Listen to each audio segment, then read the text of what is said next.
So guys, ganito nga pala tayo maglagay ng citro. Una, binabaliktad natin yung gown.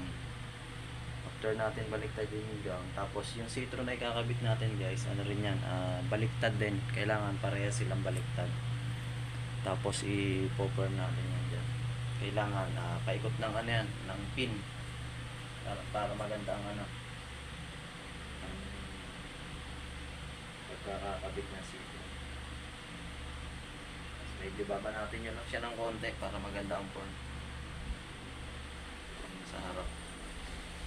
Ito na may sa likod. Ganyan tayo maglagay ng citro.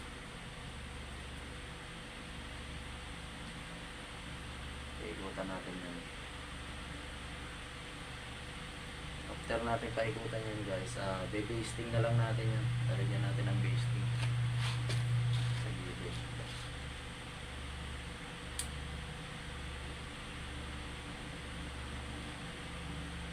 Ando naman si Tito Itchel.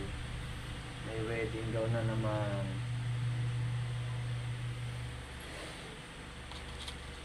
Ito ay ano to, made to order to guys. From Divisoria.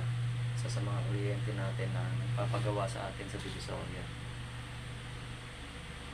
Dati halos tumatanggap ako ng ano dyan mga pang mother. Ngayon medyo naglalayo ako sa pang mother. Focus ako sa ano, sa wedding gown.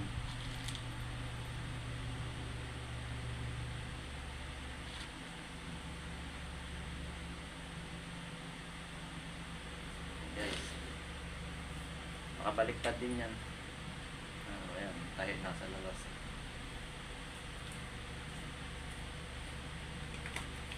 Ito yan guys 2-in-1. Ayun lang guys, ito ipipinish ko na. At ito ay di-deliver pa natin bukas.